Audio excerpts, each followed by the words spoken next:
नमस्कार मित्रों, स्वागत है आपका हमारे चैनल जेवी डिवोशनल में। तो आज हम लोग शनिदेव नहीं देखेंगे सीरियल, आज हम लोग देखेंगे नायक 2। और नायक 2 इसलिए क्योंकि शनिदेव को एक दिन का सीएम घोषित कर दिया है हमारे सूर्यदेव ने। जो प्रकरण देखा हम लोगों ने, वो प्रकरण में साजिशें भी चल रही हैं। साजिशें ये चल रही हैं कि कल मैं अपना काम ही नहीं करूंगा। तो उसमें तो अमरीश पुरी की भी चल रही थी। हाँ, मैं साइन ही नहीं करने वाला। जाओ, मैं सुबह होने ही नहीं दूंगा। तो बात खत्म हो जाएगी। जब सूर्योदय ही नहीं होगा तो फिर आगे कैसे कार्य हो? नहीं, समस्या तो हम मॉर्निंग से स्टार्ट कर देंगे। हाँ। तो आप उस समस्या का समाधान कैसे निकालेंगे और किस तरीके से उस पद का गरिमा उपयोग बनाए करेंगे और गरिमा बनाए रखेंगे, और आप ये सिद्ध कर पाएंगे कि मैं गलत हूं इस प्रकरण पद के लिए। तो जो प्रकरण बीतने वाला है वो बहुत ही रोमांचकारी होने वाला है। तो कुर्सी की पेटी बांध दीजिए। नायक 2 देखते हैं, एपिसोड शुरू करते हैं। 92 पार्ट 1। पद और शक्ति उत्तरदायित्व निभाने के लिए मिलते हैं। उनका दुरुपयोग करने वाले को शनि की 7.5 में कष्ट उठाना पड़ता है। शनि की 7.5 इस अहंकार को तोड़कर मनुष्य को अपने उत्तरदायित्व का अनुभव कराती है। बहुत सही बात के लिए यही सीरियल के आवश्यक अकॉर्डिंग, है इस एपिसोड के अकॉर्डिंग कि मैं कुछ ना करूं। मैं तो कल चादर तान के सोऊंगा। दिन के अंत में शनि अस्त होगा, क्योंकि कल सूर्य उदय नहीं होगा।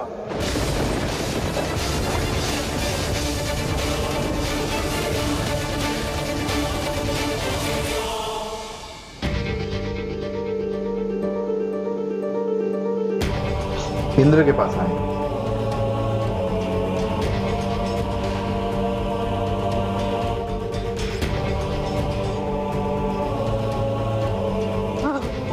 काकोल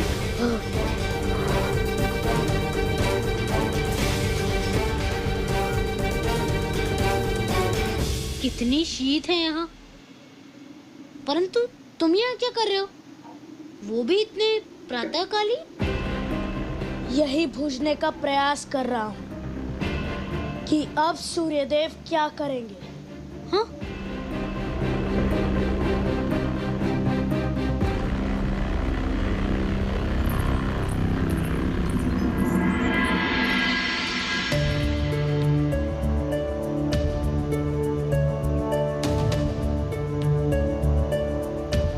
असाधारण, आश्चर्यजनक। मैंने सोचा कि हम सूर्यदेव की पूजा हेतु विलंबित हो गए। कितना हास्यपद है ये। मेरे काक सहज ज्ञान के अनुसार तो सूर्योदय अब तक हो जाना चाहिए था।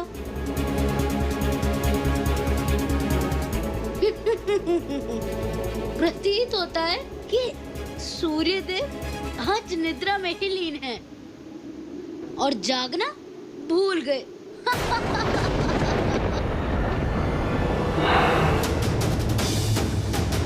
क्या कहा तुमने काकोल? क्षमा करना मित्र। मैंने तो मात्र बस इतना कहा था कि क्या कहा था मैंने? क्या हाँ, मैंने तो मात्र बस इतना कहा कि सूर्यदेव आज निद्रा में ही लीन है। कदाचित सूर्यदेवा जागना भूल गए। समझ में आ गया कि क्या उन्होंने सोच के पद दिया।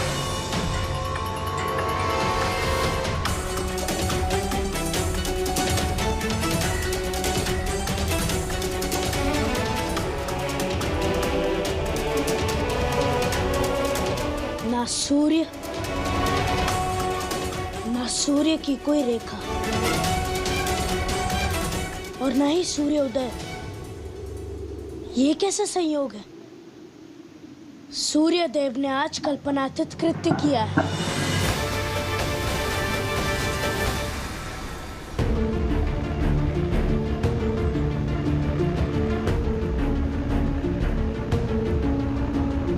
प्रतीत होता है मानो आज सूर्योदय नहीं हो रहा।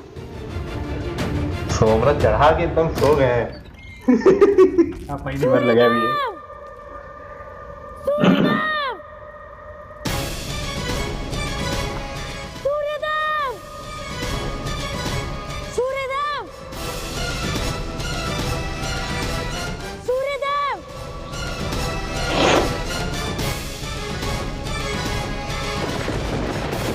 तो यही हूँ। बैठे हैं। तो आज उस कुर्सी पे नहीं बैठा हूँ। घर में विश्राम कर रहा हूँ।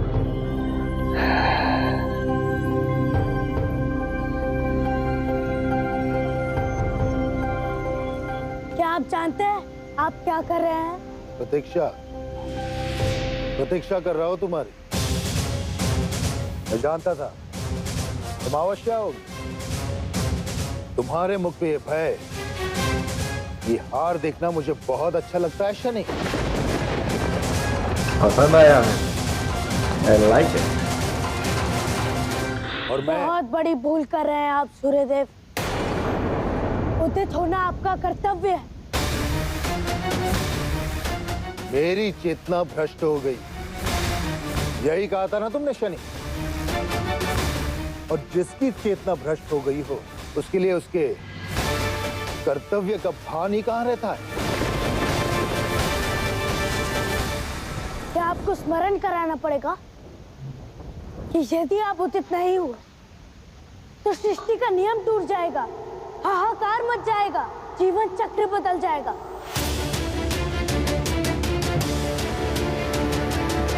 क्यों कर रहे हैं आप ऐसा?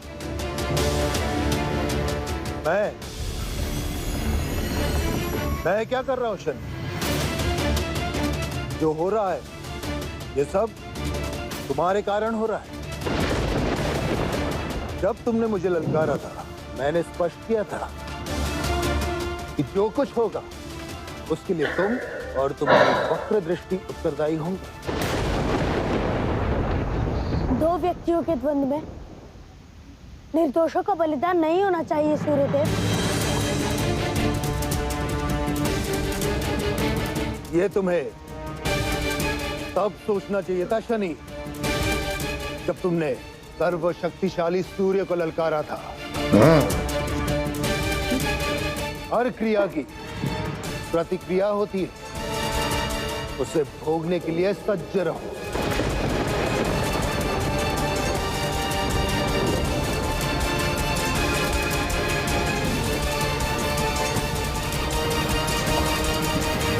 मैं फिर से आपसे निवेदन करता हूँ सूर्यदेव, उदित होइए, अन्यथा न जाने कितने निर्दोषों की हत्या होगी।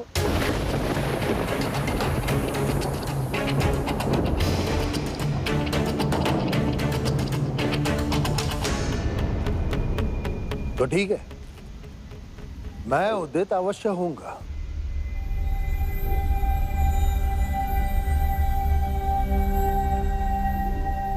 परंतु कल नहीं, अपनी हार स्वीकार मेरा करो। एक प्रस्ताव है। भरी सभा में तुमने मुझ पर दृष्टि डाली, मुझे ललकारा, तो भरी सभा में तुम्हें आना होगा, हाथ जोड़कर घुटनों पे बैठकर मुझसे अपने भूल की क्षमा मांगनी होगी।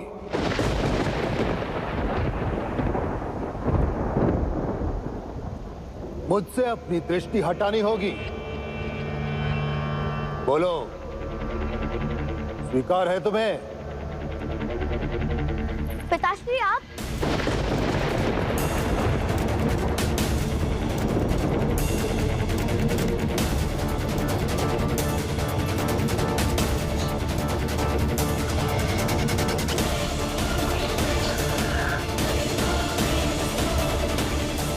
बोलो शनि, स्वीकार है?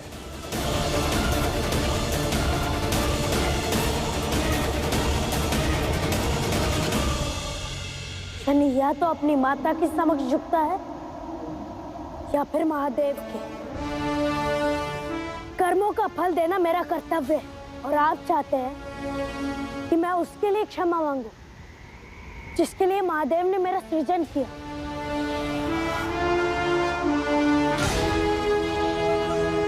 तो मुझे ये अस्वीकार है, अस्वीकार है, अस्वीकार है, अस्वीकार है।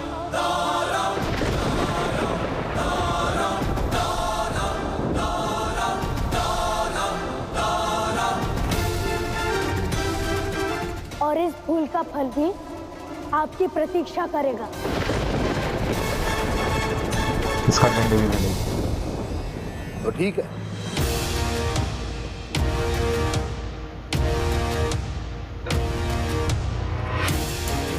मैं छुट्टी पे।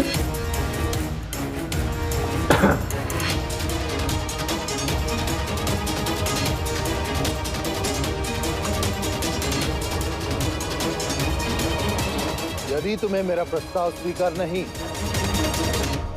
तो मुझे भी उदित होना स्वीकार नहीं है शनि।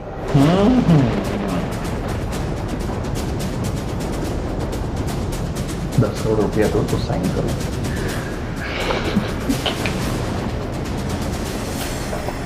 मैं चेतावनी देता हूँ सूर्यदेव, संसार में ऐसा कोई पद नहीं, कोई शक्ति नहीं जिसका विस्थापन ना हो सके।